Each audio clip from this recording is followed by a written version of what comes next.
and there's been a lot of heavy proposals. A lot of voters say, gosh, this is when you had 3 special sessions, you've been raising taxes right and left on us. Now there's proposals to increase the gasoline tax by as much as 20% and find ways to restructure the sales tax and the income tax to where businesses take a bigger hit and are taxed on their gross receipts, not on how much they actually net.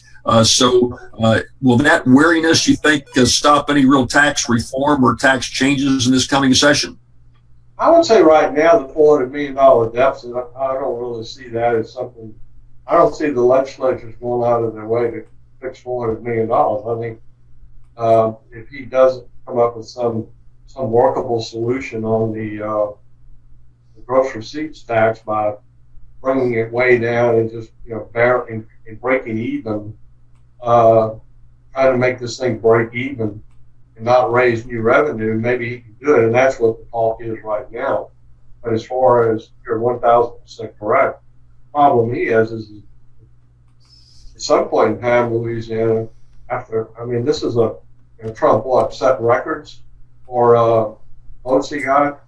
It's still a very red state. If I was polling in Boston, I wouldn't be sitting here having this conversation about taxes. But at some point in time, it's going to be pretty easy for someone to come back, like a Kennedy or whoever else, and say,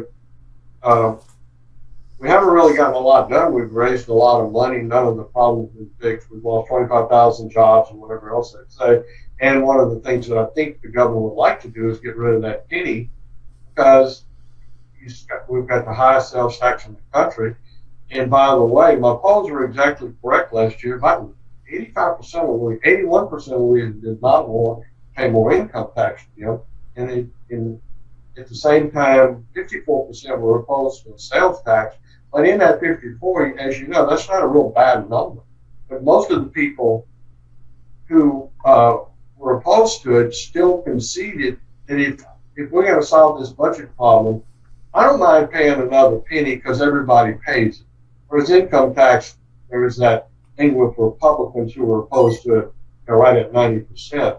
So that's the budget dilemma. And can he get rid of that penny or swap it? I think it would help his reelection. I think that's why this new approach is to get rid of the penny and swap it to get spread it out with some new tax. So I think the session is political posturing, trying to get ready. And the last thing he wants is to have to keep asking for taxes, stabilize the budget. That would be great for him. I think there are enough Republicans, though, in the Capitol who have gone along with him so far and given him enough money to not shut down dramatic cuts in the universities or in healthcare, which is the only 2 things you got left to cut, as you know.